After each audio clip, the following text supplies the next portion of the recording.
أنا زادك شوس بوقنات سلسته وازيما كم وجام قني باهلا زرفا مالتيو استي ملسو استي يبصها وإي علصق لمطنا دقچيو سلك مطنا دقچيو سرد زي بالع منا مريم تنويل وبرت منا مريم هوزا لزدقسيوس اغزي لزماريم اغزي لزماريم اغزي اسمت مو عمطانت مو فصومه تزخروزاو زدقت زمها لصر بالوسكي اچچو حد غزيو بونت ناي ጎጃም ቅኔ ማለት እዩ ካልኣይ ዋዜማ ደቅሲዮስ እንተ ኤነቃ ኤልሃ ይመስል ወአርከ ኤሊ መሳሊ አመት ሐዘው ደቅሲዮስ ወዓሊ ዘምስለ ማርያም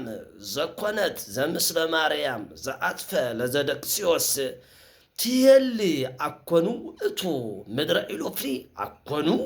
ወእቱ ምድረ ኢሎፍሊ ተዓረኮ ለዘበከ ኤሊ ለሐስረ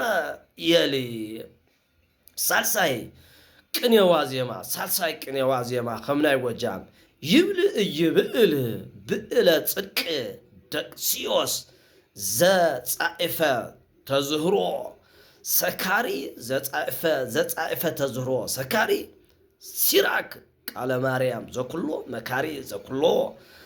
መሃሪ ዘኩሎ መካሪ ዘህዳጠ ክብር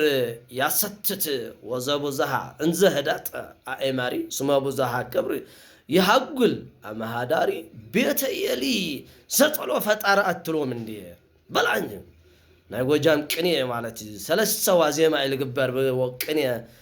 ኣብ ጎጃም ሰለስተ ዋዜማ ይዝግበር ምክንያቱ ናይ ቅነት ስፍሓት ናይ እውቀት ስፍሓት እዩ እዚ ዓቅም ለይወሎም ሓደ ዋዜማ ይገብር ስለዚ መጀመሪያ ክንፈትሕ ከለና ታዩ ይበጽሃ ወኢ አልጸቀ ለመጠነ ደቅሲዮስ ረድእ ናይቲ ተማሃሪ ምክንያቱ እንጀራ ለሚኑ ዘይበልዐ ናይቲ ተማሃር መጠንሲ ኣብዝናይ መምህሩ ልክዕሰ ኣይበጽሐይ ፈጽሞ ኣይበጽሐይ ታ ኮይኑ ምስ ጥዕምዎ ጫወታ ምስ ሸርሙጣ ምስ ዘማ ጫወታ ስለልጣዓሞ ምንም ኣይኮነን ማለት እዩ መኸመሙር ኮና ይኻለ ልሶምታ እዩ ሓደ ተማሃሪ ስቁል በቃ ወዲ ከተማ ይኮን ሞ ከይለመነ ይማር ትምህርት ለሚንኻ ግፍዕ ረኺብካ ጠሚኻ እዩ ዝመሃርዎ ስለዚ ዘይለመነ እንጀራ ለይበልዕ በእንተ ማርያም ኢሉ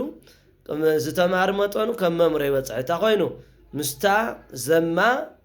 ናይታ ዘማ ጫወታ ጥዕምዎ ተሪፉ ፍርቂ ኮይኑ ተሪፉ እዚ ልሶም ወርቅ ደሞ ደቅሲዮስ ከምቲ ናይ ሊቀ ጳጳሳት ዘጥልጥል ያለ ድንግል ማርያም ዝፈተዋ መጠኑ ኣይኮነን ናይ ድንግል ማርያም እምነት ኣይነበሮ ናይ ድንግል ማርያም ፍቅሪ ዘይነበሮ